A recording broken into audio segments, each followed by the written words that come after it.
Hola, ¿qué tal? Qué gusto que se conecta con nosotros. Otra sesión más de la Escuela de Desarrollo Cristiano de la Iglesia Bíblica Torrefuerte. En este curso que nos ocupa hoy, que es precisamente el libro de Números. Nos encontramos ya prácticamente en el cuarto libro del Pentateuco. Es el cuarto libro del Antiguo Testamento. Si usted nos ha seguido ya con todos estos cursos de la Escuela de Desarrollo Cristiano, nos ha seguido con Génesis, con Éxodo, con Levítico. Bueno, pues qué bendición que también nos acompañe con Números. Si es el primer curso que toma con nosotros, pues también sea usted bienvenido. Le invitamos a que también pueda usted estudiar los otros cursos que ya están disponibles. Y hoy trabajaremos lo que es la tercera sesión de este curso, la tercera de 12 sesiones, como todos nuestros cursos de la Escuela de Desarrollo Cristiano, donde ofrecemos 12 sesiones con distintos temas. En este caso, lo que hemos estado haciendo aquí son cursos sobre libros de la Biblia. Un libro que se le atribuye a Moisés, la tradición lo atribuye a Moisés, donde queda muy claro de la pluma del autor, porque siempre habla en primera persona, ¿no? Pues se vuelve un libro bastante interesante, como lo hemos venido comentando en sesiones anteriores, porque hay un plan de Dios, pero el pueblo fallará ante ese plan y entonces vendrá un cambio de planes, siempre entendiendo que Dios nunca pierde el control, ¿no? Quien pierde el control es el hombre, y entonces en base a eso pues tendrá una consecuencia. Pero lo verá usted en este tema, en esta sesión, porque si lo vemos así en sesiones pasadas, vimos el censo del pueblo, vimos la preparación del pueblo para empezar el plan de llegar a la tierra prometida, ¿no? Tanto en la logística, es decir, la formación de las tribus, ¿no? La formación de alrededor del tabernáculo, en fin, ¿no? Pero también tenemos el asunto de la preparación ministerial, ¿no? Cómo se moverían los levitas, cómo funcionaría esto de las trompetas de plata, etcétera. Es decir, todo esto está en función de un plan. Pero a partir de hoy, ese plan empieza a sufrir una afectación por algo que va a hacer el pueblo. Ya lo va a usted a ver. Si me permite, haremos una breve oración y entraremos de lleno a lo que es nuestra tercera sesión. Vamos a orar. Bendito Padre, cuántas gracias te damos, mi Señor, por la bendición de abrir tu palabra, de estudiarla, de aprender de ella. Mi Señor, no solamente estos conocimientos de datos, de conceptos, de fechas, sino también estos principios que, Señor, rigen nuestra vida y que nos enseñan qué hacer o qué no hacer para ser mejores hijos tuyos. Ayúdanos a atesorar esto en nuestro corazón en Cristo Jesús. Amén.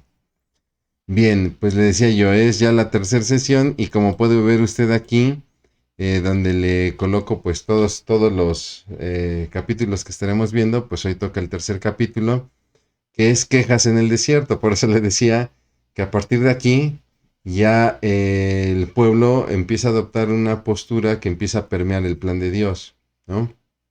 Recuerda que estamos basados en este comentario bíblico de Ediciones Las Américas, Fracaso en el Desierto, un comentario al libro de Números de el autor que es Rafael Porter, ¿no? Y como lo hemos venido diciendo, es cierto, comentarios muy breves pero muy completos.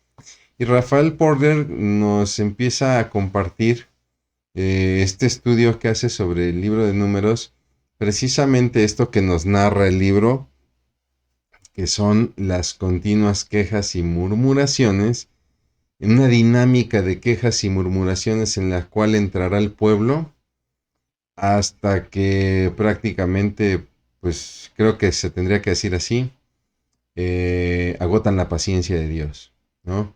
Y mire que si hablamos de la paciencia de Dios, Dios es rico en paciencia, Dios es rico en misericordia, Dios retiene muchas veces lo que nosotros bien merecemos, porque siempre tiene este tiempo para que nosotros reflexionemos, pero muchas veces nosotros como perfectos hombres, como perfectos pecadores, porque porque lo somos, aunque a muchos no les agrada esta parte de reconocerlo.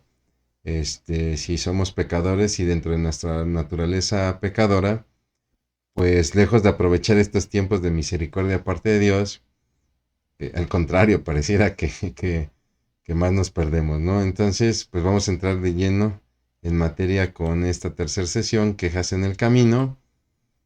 Y bueno, pues no es de extrañarnos porque siempre hay personas que se quejan, ¿no? Siempre hay personas que tienen esta óptica negativa de las cosas, ¿no? Y aunque las cosas se estén haciendo bien, estas personas siempre se están quejando. Normalmente lo pensamos inmediatamente en la iglesia, pero sucede en todos lados, ¿no? Sucede en la familia, donde se toma una decisión en familia y siempre hay un miembro de la familia que no está de acuerdo y que todo lo ve muy negativo o muy pesimista, ¿no? Sucede en el trabajo es muy común, donde de repente hay una dirección por parte del jefe, por parte de algún director, ¿no? Y muchas veces ahí en la junta todo el mundo dice estar de acuerdo, pero salimos de la junta, perdón, y entonces vienen estos personajes de actitud negativa, ¿no? Que siempre se están quejando, ¿no? Son personas que siempre ponen la mirada en el lado negativo de las cosas. Hay un libro bueno, mucha gente lo recomienda. Yo lo leí, en realidad no lo sentí tan impactante como de repente muchos lo recomiendan, que son estos famosos 6 sombreros para pensar. Espero no equivocarme si son 6 o 7 sombreros para pensar. Estos sombreros de colores que representan las distintas perspectivas sobre las cuales uno debiera de abordar los temas. Y uno de esos sombreros es precisamente el sombrero negro, el sombrero del pesimismo o de la negatividad, ¿no? Donde yo confronto un problema y tengo que ver ese problema desde las distintas percepciones. Son 6 sombreros, ya me acordé. Son 6 percepciones distintas, unas muy positivas, pero el sombrero negro es esta negativa, ¿no? Bueno, hay personas que siempre son el sombrero negro y que nunca se lo quieren quitar, ¿no? Creo que sí es importante cuando vamos a tomar una decisión o vamos a participar de una decisión tomada, de repente tratar de ver como el lado negativo de las cosas para prever futuros problemas, ¿no? Pero aquí no estamos hablando no estamos hablando de una perspectiva negativa con el afán de tener un área de oportunidad y de crecimiento, ¿no? Es simplemente una perspectiva negativa para manifestar una inconformidad, ¿no? Y nosotros reconocemos a estas personas normalmente así. Estas personas que siempre están viendo el lado negativo de las situaciones y que cuando tú les preguntas, te encuentras a alguien, ¿no? Y tú le preguntas, hola, ¿qué tal? ¿Cómo estás? Siempre te empiezan a responder con todos los problemas que sufren, ¿no? Eh, ¿Por qué? Porque siempre tienen la vista puesta precisamente en en el lado negativo de las cosas, ¿no? Mientras que bien es cierto que hay otras personas que en realidad están sufriendo, que sí están pasando por un verdadero sufrimiento y sin embargo ministran mucho porque cuando tú platicas con ellos, lejos de quejarse, siempre están dando gracias a Dios por la situación, etcétera, ¿no? De ahí que también se dice que hay personas que ven el vaso medio lleno o medio vacío. Bueno, no sé si sea simplemente reducirla a una perspectiva de ser positivo o negativo.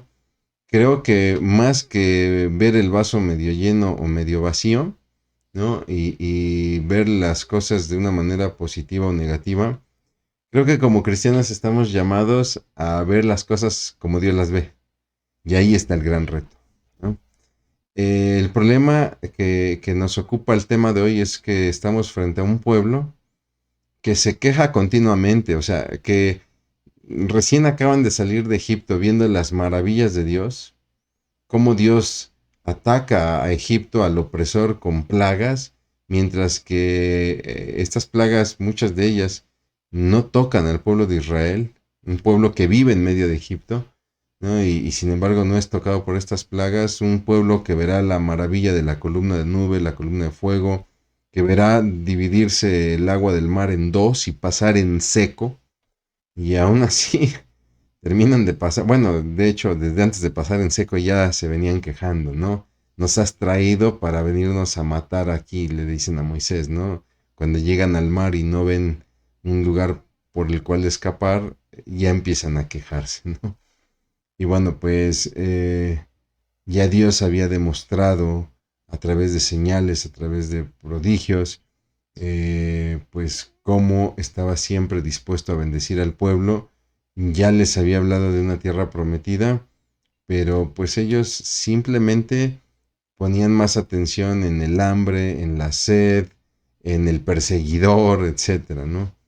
Y entonces vamos a entrar en un proceso de un ciclo de quejas que se darán prácticamente en un viaje del Sinaí a la región de Cades Barnea.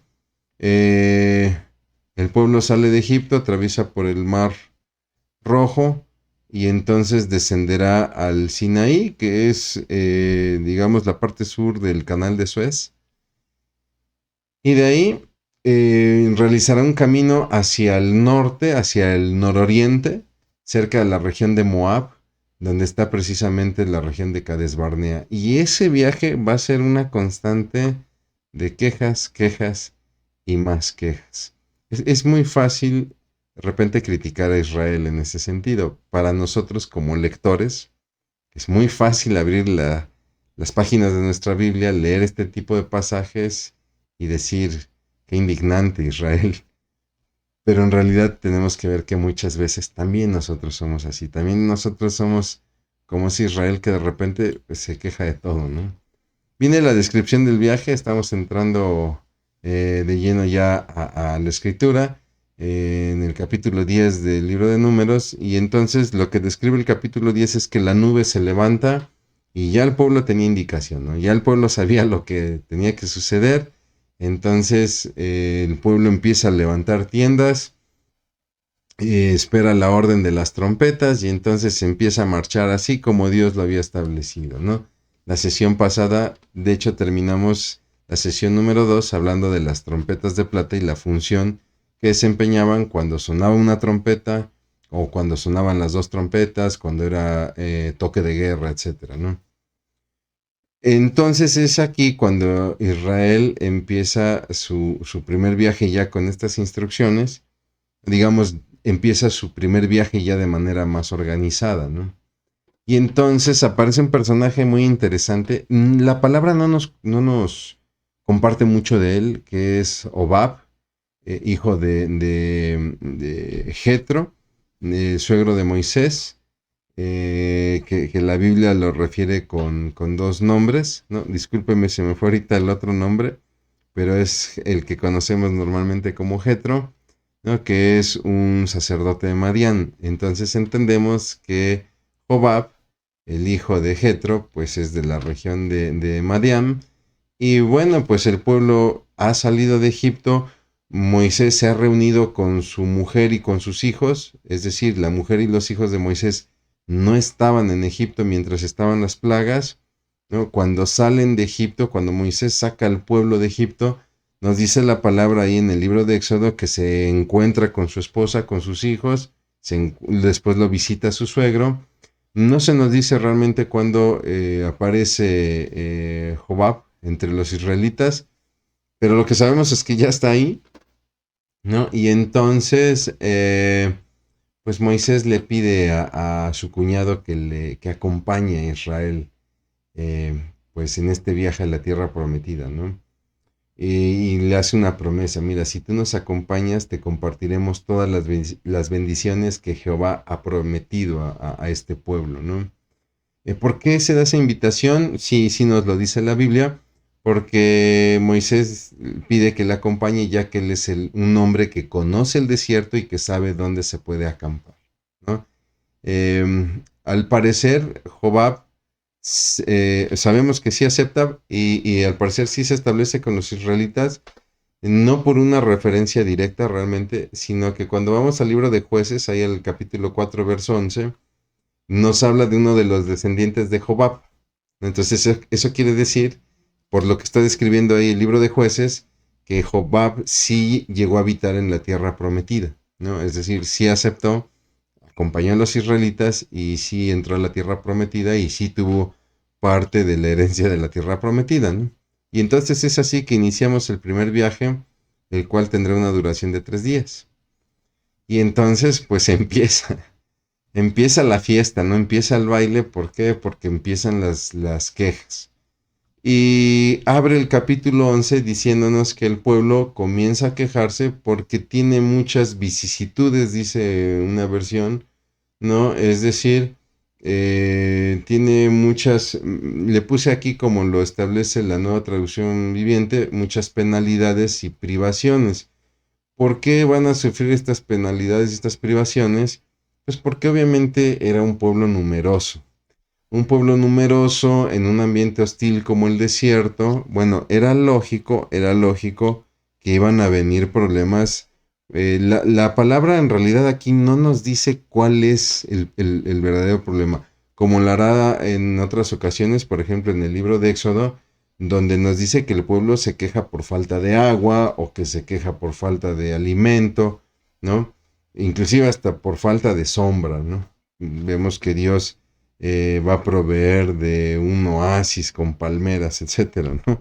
Ante estas quejas. Pero bueno, eh, lo que sí tenemos que entender es que, pues obviamente es un pueblo muy numeroso.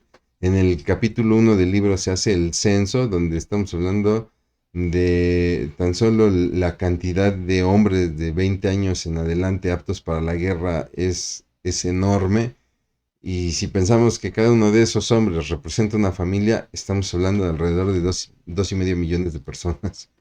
Eh, que es más o menos, para ubicarnos, precisamente la población actual de la ciudad de Puebla aquí en México. Aquí en Puebla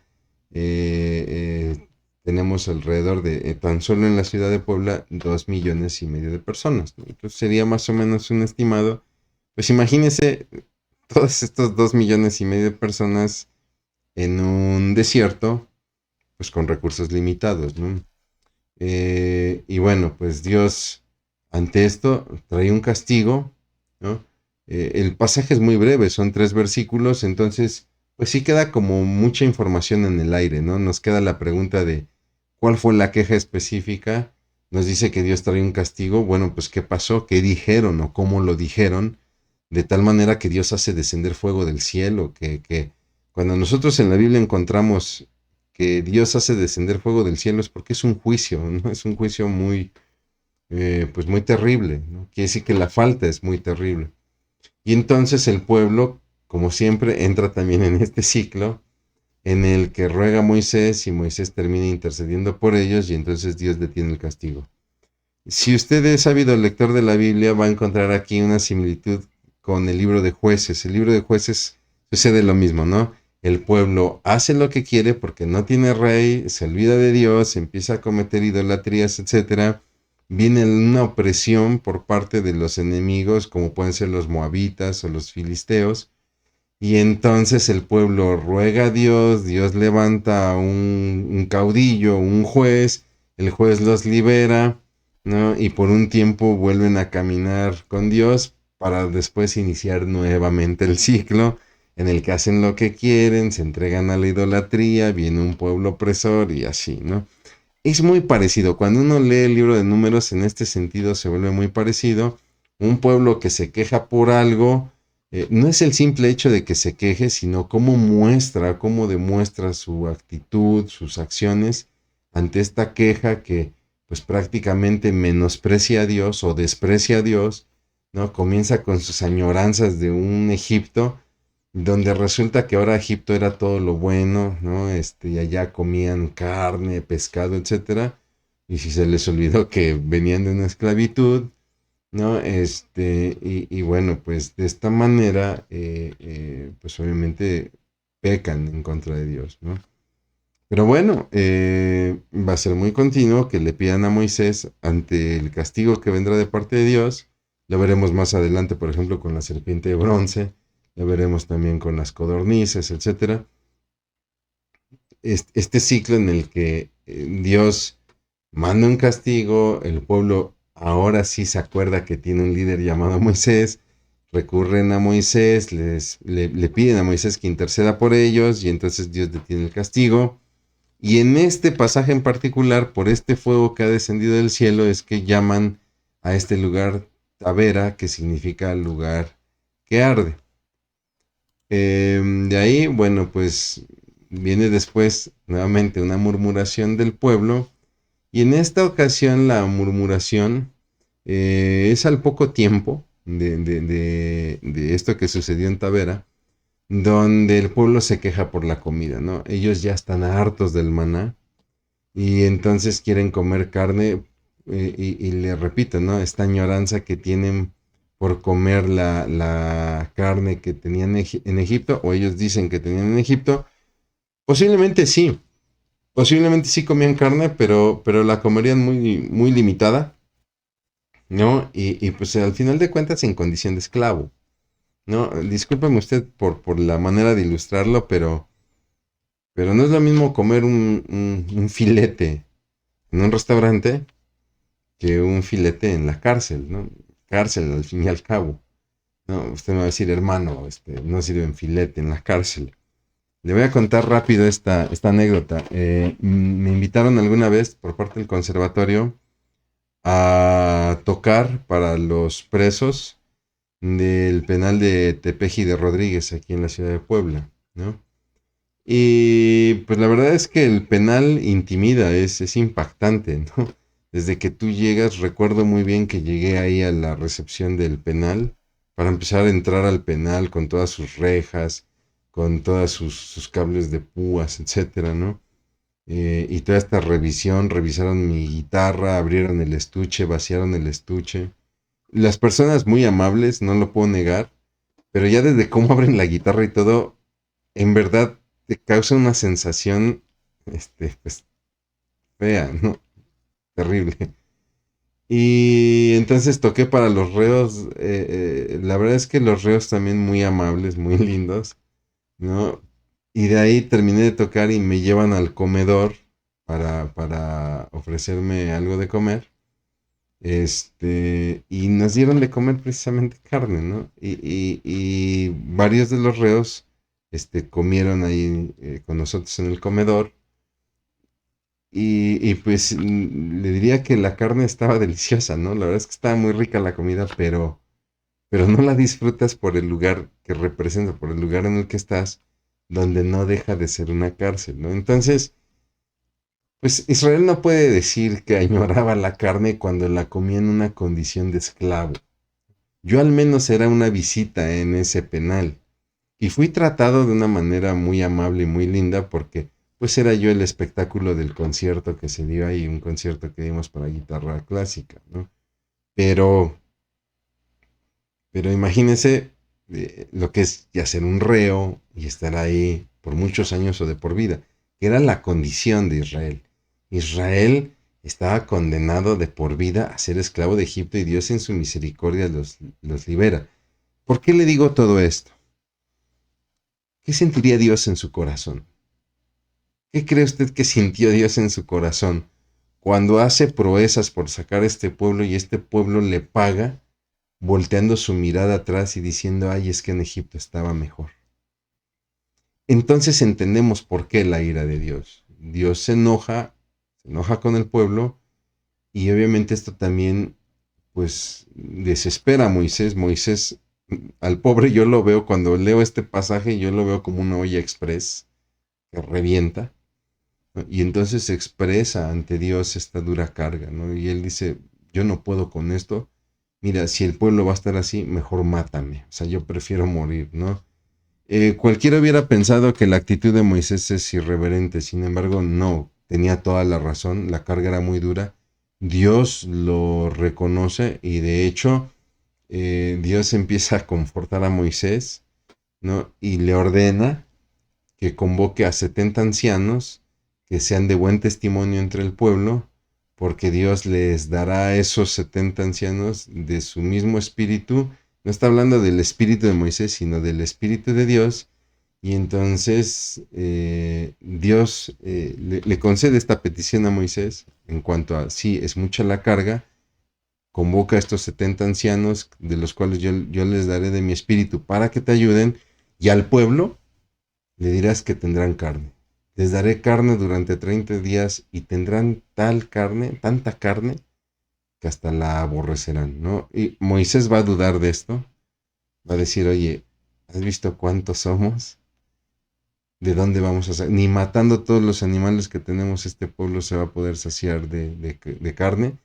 Y entonces ahora sí vemos una molestia de parte de Dios. A Dios no le molestó que Moisés expresara su inconformidad o que expresara su desesperación por atender a este pueblo de dura cerviz, ¿no? Lo que a Dios le molesta es la falta de fe de Moisés. Y se lo dice de esta manera: ¿acaso mi brazo se ha cortado? Es decir, ¿acaso crees que mi poder está limitado? ¿Me estás diciendo que no lo puedo hacer?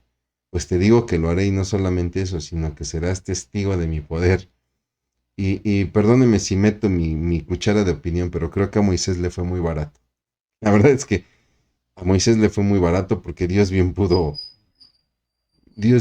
haber, no lo sé, mandado un castigo severo a Moisés, ¿no? Sin embargo, bueno, también vemos la misericordia de Dios. Y entonces Moisés busca a estos 70 ancianos, ¿no? Le comunica la respuesta al pueblo: van a tener carne. Por un mes Dios les va a proveer de carne. Y entonces reúne a los 70 ancianos, los reúne alrededor del tabernáculo. Y Dios desciende delante de estos ancianos, desciende en forma de nube y habla con Moisés. Si usted revisa el pasaje, Dios nunca se dirige a los ancianos. Y es interesante. ¿Por qué? Porque Dios tiene que demostrarle a estos 70 ancianos que están a punto de recibir autoridad, que aún así sobre ellos hay una autoridad, que es Moisés. ¿Por qué? Porque después Moisés va a ser atacado en su autoridad. Lo vamos a ver ahorita más adelante, ¿no? Entonces se reúnen estos 70 ancianos, reciben el Espíritu Santo y manifestaron en ese momento, dice la palabra, que empiezan a profetizar, ¿no? Y lo dice la palabra así: ellos empiezan a profetizar, y esto es algo que ya no va a volver a suceder posteriormente. Aquí estamos entrando en un pasaje de polémica entre denominaciones cristianas, ¿no? Porque hay quienes estaban en este pasaje para hablar acerca del bautismo en Espíritu Santo, ¿no? Y de que una de las señales de recibir el bautismo del Espíritu Santo es el don de lenguas y el don de profecía, y que aquí recibieron el don de profecía, ¿no? Debo decirlo con debo decirlo con la justa, no sé cómo expresarlo, discúlpeme. No es fácil lo que voy a decir, sobre todo porque sé que hay muchos amantes de la Reina Valera, pero la verdad es que la traducción de la Reina Valera no hace justicia al pasaje, ¿no? Y yo sé que para muchos es así como: ¿cómo dices que Reina Valera no es una buena traducción? No, a ver, no estoy diciendo que no sea una buena traducción, pero hay pasajes donde de repente no hace justicia la traducción, ¿no? De repente Reina Valera es tan literal que en esa literalidad pierde la esencia del mensaje, ¿no? Vale la pena hacer un análisis aquí de este pasaje. Estoy aquí en Números 11, versículo 24, que dice: salió Moisés y dijo al pueblo las palabras de Jehová, esta resolución que había dado acerca del asunto de la carne. Y entonces reúnen los 70 varones y los hizo estar alrededor del tabernáculo. Y entonces desciende la nube, y dice que le habló a Moisés y tomó del espíritu que estaba en él y lo puso en los 70 varones ancianos. Y cuando posó sobre ellos el espíritu, profetizaron y no cesaron, dice la versión Reina Valera. Y entonces de repente aquí muchos dicen: miren, si es posible el bautismo en Espíritu Santo, de tal manera que la prueba de recibirlo es profetizar sin cesar. Estas palabras de no cesaron, si nosotros lo revisamos, y no cesaron, tan solo ese cesaron viene del hebreo makané. Dice que es una locución figurativa donde habla de que se dio en un momento. Por eso es que traducciones como, por ejemplo, la Nueva Traducción Viviente, lo que establece es: los ancianos profetizaron, pero esto nunca volvió a suceder, se dio solamente una vez. Traducción como la Nueva Versión Internacional dice: cuando el Espíritu descansó sobre ellos, a los ancianos, dice que se pusieron a profetizar. Y dice, pero esto no volvió a repetirse. A eso se refiere ese pequeño pasaje de no cesaron. Entonces, estos ancianos reciben el Espíritu de Dios, profetizan en ese momento, que solamente sucederá en ese momento, pero resulta que dos ancianos no estaban ahí congregados, dos ancianos se habían quedado en el campamento, posiblemente en sus casas, pero también reciben el Espíritu, también profetizan, y entonces un muchacho los escucha, y el muchacho piensa que estos dos ancianos se están intentando levantar como líderes, ¿no? Porque solamente reconocían a Moisés como el mensajero de parte de Dios. Entonces este muchacho ve que dos de los ancianos empiezan a profetizar y él quizá pensó, estos se quieren levantar en autoridad por encima de Moisés. Y entonces este muchacho, este joven, busca a Moisés y reporta lo sucedido, ¿no? Y sin embargo, la respuesta de Moisés es muy interesante, ¿no?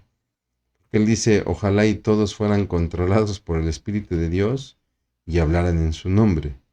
Tiene mucho sentido porque estamos hablando de un hombre que sabía del corazón duro de este pueblo. Y él mismo lo acababa de expresar, o sea, mira, si este pueblo va a ser así de duro y de difícil, pues mejor mátame, ¿no? Mejor prefiero morir. Entonces, sí tiene sentido cuando Moisés dice: ojalá y todo este pueblo que es muy duro de corazón, fueran controlados por el Espíritu de Dios y hablaran en su nombre. Es decir, no tiene miedo porque alguien usurpe su lugar, no tiene miedo porque alguien represente una competencia en su ministerio, ¿no? Y esto nos tiene que dejar muchas lecciones y mucha enseñanza, porque de repente nosotros podemos llegar a sentir cierta envidia, ¿no? Podemos llegar a sentir cierta envidia eh, por aquellas personas que de repente sentimos pueden representar una amenaza para nuestro ministerio, para nuestro liderazgo, etcétera, ¿no? Sin embargo, creo que el propósito del ministerio es que Dios obre en todas las personas. No se trata de que mi liderazgo esté en riesgo. Sería una bendición que todos fueran líderes, ¿no? Es muy linda la enseñanza del pasaje. Bien, entonces viene también la provisión. Les repito, Dios dijo que sí tendrían carne. Moisés refiere esta respuesta al pueblo y entonces Dios envía codornices en gran abundancia. Dice la palabra que las codornices, que llegan unas codornices del oriente, si no me equivoco. Y lo que establece es que, bueno, habla de que llegan de un viento, ¿no? Dice, y vino un viento de parte de Dios y trajo codornices del mar. Estaríamos hablando más bien del occidente, ¿no? Por la ubicación del pueblo. Y dice que eran tantas que de hecho volaban bajo, ¿no? Y entonces, pues el pueblo empieza a cazar y a recolectar estas codornices. Por ejemplo, la Nueva Traducción Viviente establece que volaban por kilómetros en todas direcciones, dándonos a entender que eran muchísimas, y volaban a 1 metro sobre el suelo, ¿no? Entonces, pues no fue difícil para los israelitas cazar, y van a cazar muchas codornices. Nos dice la palabra que el pueblo se la pasó recolectando, cazando codornices todo ese día, toda la noche y todavía el siguiente día. Y entonces las matan, las limpian. Recuerde, están en un desierto, no hay refrigeradores, no hay hielo. Entonces las ponen a secar, ¿no? Este proceso de seguramente cocer con carne, ¿no? Como se hace hoy en día con la cecina, por ejemplo. Y entonces el pueblo va a mostrar ah, va a demostrar en esta emoción una ingratitud y una avaricia. ¿No le ha pasado que de repente se organiza una comida, no sé, en el trabajo? No sé si le ha pasado que de repente se organiza una comida en la iglesia y cuando es el momento de servirse, la gente llega y llena sus charolas por este miedo a que no vaya a ser que no alcance comida y todo pasa, ni se comen toda esa comida y se desperdicia mucha comida, ¿no? Eso es avaricia. Eso no tiene otra explicación más que avaricia, ¿no? Es como esta parábola de este hombre rico que piensa, voy a destruir mis graneros y me construiré otros más grandes para juntar todos mis bienes y dedicarme simplemente a disfrutarlos, ¿no? Y Jesús habla de este hombre como un insensato. No sabes que esta noche vienen a pedir tu alma y tú no gozarás de todo lo que has trabajado. Entonces de repente nos sale mucho este corazón y el pueblo de Israel de repente va a querer atesorar estas codornices. Ya lo había hecho con el maná, que tenía la instrucción de tomar determinada cantidad de maná, 2 medidas, y no faltaron los que ambicionaron y quisieron juntar más, ¿no? Entonces, pues ante este frenesí del pueblo, mostrarán su avaricia y ni siquiera fueron para elevar una oración a Dios dando gracias por la carne que pidieron. Y entonces la ira de Dios se enciende y la palabra dice que trajo una gran plaga de mortandad. No nos dice en realidad la Biblia no nos dice en realidad en qué consistió esa plaga, ¿no? Parece ser que fue una enfermedad a causa de comer tanta carne, ¿no? Y entonces el lugar será llamado Kibrot Ataba, que significa tumbas de codicia o tumbas de la glotonería. Vaya, ¿no? Y entonces ahora viene otra murmuración, esta es más particular.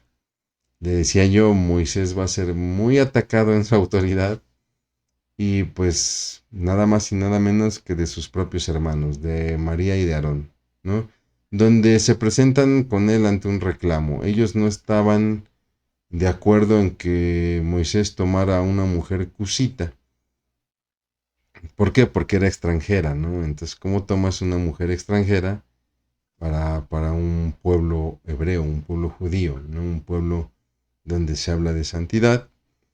Y pues lo que causa escándalo es que los cusitas pues eran personas de piel negra, ¿no? Entonces, no estamos hablando de un racismo como lo entendemos en la actualidad, ¿no? Pero obviamente, pues eso marcaba más la diferencia de estas personas extranjeras, ¿no? Y lo que realmente sucedía aquí es que María y Aarón no querían someterse a la autoridad de su hermano Moisés. Y digamos que la citación de su matrimonio con la mujer cusita nada más era un pretexto, porque en realidad a ellos no les quitaba nada. Moisés no estaba haciendo nada malo con tomar a esta mujer, ¿no? Pero el problema que estamos presenciando aquí es que simplemente no quieren someterse a su autoridad. Lo vemos por el argumento que usan, ¿no? Oye, Dios también ha hablado a través de nosotros, entonces, ¿por qué tendríamos que someternos a ti? Y entonces entra la escena Dios, donde los reúne en el tabernáculo y donde le dice a Aarón y a María que con los profetas Dios ha hablado por visiones, pero que con Moisés habla cara a cara. Es decir, Dios está estableciendo a María y a Aarón que Moisés es el profeta de profetas. O sea, que es un profeta especial, ¿no? Y entonces les cuestiona a ambos esta falta de temor por murmurar en contra del profeta escogido por Dios, y vendrá un castigo en el cual María queda leprosa, y lo mismo que el ciclo del pueblo, ¿no? Aarón pide a Moisés que interceda por ella, y entonces Moisés intercede y Dios le dice a Moisés, sí, pero se quedará leprosa por 7 días para que aprenda la lección, para que le sirva de escarmiento. Y entonces, pues todo el pueblo quedará detenido esos días, esos 7 días, hasta que María se recupere, y entonces tanto Moisés y Aarón como todo el pueblo aprendieron de esta manera a reconocer la autoridad de Moisés. Note usted cómo un pecado puede afectar a muchas personas, ¿no? Porque el pueblo sufrió también este castigo que era en particular para Miriam o María, es lo mismo. Este castigo que era para la hermana de Moisés, ¿no? Tuvo consecuencias también para todo el pueblo. De ahí que es muy importante que entendamos que nuestro pecado afecta a otros, en especial a nuestros seres queridos. Y bueno, pues para terminar con la sesión de hoy, algunas preguntas para reflexionar. En su vida, ¿cuál es su perspectiva de las cosas que se hacen en su hogar, en el trabajo o en la iglesia? Es decir, ¿usted se enfoca en lo positivo o en lo negativo? Es decir, ¿usted es de bendición o se la pasa quejándose? ¿Cómo expresa su inconformidad ante las cosas que percibe incorrectas? Ojo, no estamos diciendo aquí que está mal que está mal no expresar inconformidad, sobre todo cuando vemos que hay situaciones que pueden causar un daño. Aquí el asunto es cómo lo expresa. Y por último, ¿usted acepta sin problema la autoridad de sus jefes, de sus líderes, de sus superiores? Y no estoy hablando solamente de la iglesia, ¿no? Estoy hablando de, obviamente, de los jefes gubernamentales o jefes en su trabajo. ¿Los acepta sin problema? Si de repente lo llega a detener el policía de tránsito, ¿respeta usted la autoridad que representa ese policía de tránsito? ¿Respeta usted la autoridad de su líder de alabanza o de su líder de jóvenes o de su propio pastor? Bueno, pues yo le agradezco mucho, mi hermano, mi hermana, agradezco mucho que nos haya acompañado en esta tercera sesión del libro de Números. Y lo espero para lo que será nuestra cuarta sesión, si Dios lo permite. Haré una oración y terminaremos. Bendito Padre, cuántas gracias te damos, mi Dios, por la enseñanza de tu palabra.